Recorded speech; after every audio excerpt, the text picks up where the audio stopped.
महत्त्वाची breaking news ती म्हणजे अशी की माणिकराव कोकाटे यांच्या जागी नव्या मंत्र्याची नेमणूक जी ती केली जाऊ शकते।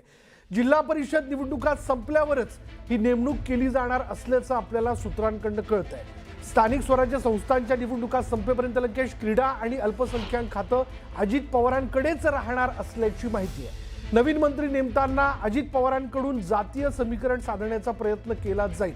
सध्या इच्छुकांमध्ये माजी मंत्री अनिल पाटील, धनंजय मुंडे, संजय बनसोडे यांचा समावेश होणार का याकडे सगळ्यांचं लक्ष लागलं। अजित पवार माजी मंत्र्यांना संधी देणार की नव्या चेहऱ्याला पसंती देणार याकडे सर्वांचं लक्ष लागलंय। अधिक माहिती आपण जाणून घेणार आहोत। आमच्या प्रतिनिधी प्रणाली कापसे आपल्या बरोबर आहेत। प्रणाली, परवापासून जेव्हा माणिकराव कोकाटेंचा राजीनामा घेतला जाईल किंवा त्यांची गच्छंती होऊ शकते ही चर्चा सुरू झाली, त्यानंतर धनंजय मुंडे यांचं नाव लक्षात आलं। दिल्लीतली भेटीची घडामोड हा देखील एक मुद्दा समोर होता, पण आता असं कळतंय की नवीन चेहऱ्यांना किंवा माजी मंत्र्यांना संधी मिळू शकते। नेमकं काय घडेल? मुळात ज्या परिस्थितीमध्ये हा संपूर्ण राजीनामा झालेला आहे त्याला पार्श्वभूमी आत्ताच्या घडीला सरकारनं त्यांची प्रतिमा मलिन होऊ नये याची पूर्ण दक्षता या प्रकरणामध्ये घेतलेली दिसतीये। आणि त्याला कारण असं आहे की राज्यात स्थानिक स्वराज्य संस्थांच्या निवडणुका होऊ घातलेल्या आहे। महिन्याभराच्या कालावधीमध्ये या सगळ्या निवडणुका होत आहेत आणि अशा परिस्थितीमध्ये पुन्हा कोणाची नाराजी राष्ट्रवादीला ओढवून घ्यायची नाहीये।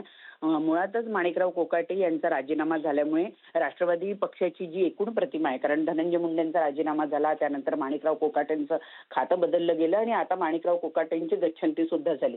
ह्या सगळ्या गोष्टी लक्षात घेता राष्ट्रवादीच्या प्रतिमेला मुळातच धक्का पोहोचलेला आपल्याला बघायला मिळतोय।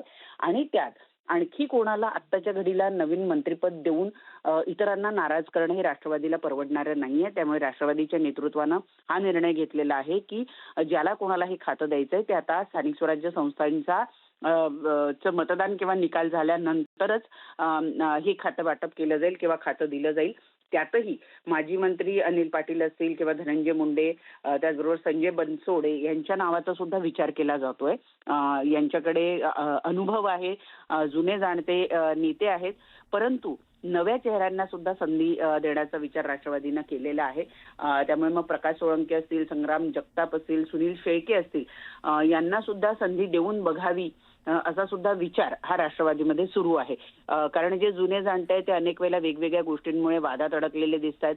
अगदी धनंजय मुंडेंचं सांगायचं झालं तर सुप्रिया सुळेंपासून अंजली दमानियापर्यंत त्यांनी सगळ्यांनी सांगितलं की जर धनंजय मुंडे यांची वापसी झाली तर ते लोक आंदोलन करतील आणि धनंजय मुंडे यांची मंत्रिमंडळात ते वापसी होऊ देणार नाही। यावरून सरळ स्पष्ट आहे की धनंजय मुंडे यांचं जर नाव राष्ट्रवादीकडून किंवा महाराष्ट्र शासनातल्या इतर कोणाच्या इच्छेसाठी पुढे करण्यात आलं तर त्याला पूर्णपणे विरोध हा विरोधकांच्या माध्यमातून केला जाईल आणि त्यातून एक वेगळंच नाट्य राज्यामध्ये निर्माण होऊ शकतं। त्यामुळे आता नेमकी कोणाची वर्णी या पदासाठी लागते हे बघणं अत्यंत महत्त्वाचं ठरणार आहे। परंतु जे काही होईल ते आता स्थानिक स्वराज्य संस्थांच्या निवडणुकांच्या नंतरच हे मात्र स्पष्ट आहे। धन्यवाद प्रणाली या सगळ्या माहितीबद्दल। त्यामुळे मराठा चेहरा म्हणून माणिकराव कोकाटे यांना पुढे आणण्यात आलेलं होतं, ते जर नाहीत तर मग धनंजय मुंडे ओबीसी चेहरा पुढे आणला जातोय का? जर त्यांनाही वादामुळे संधी मिळत नाहीये तर मग माजी मंत्र्यांना संधी मिळते काय बघावं लागेल। आणि जर तिथेही अजितदादा विचार करत नसतील तर मात्र नवीन चेहऱ्याला संधी दिल्या जाऊ शकते, पण तीही स्थानिक स्वराज्य संस्थांच्या निवडणुकीनंतर।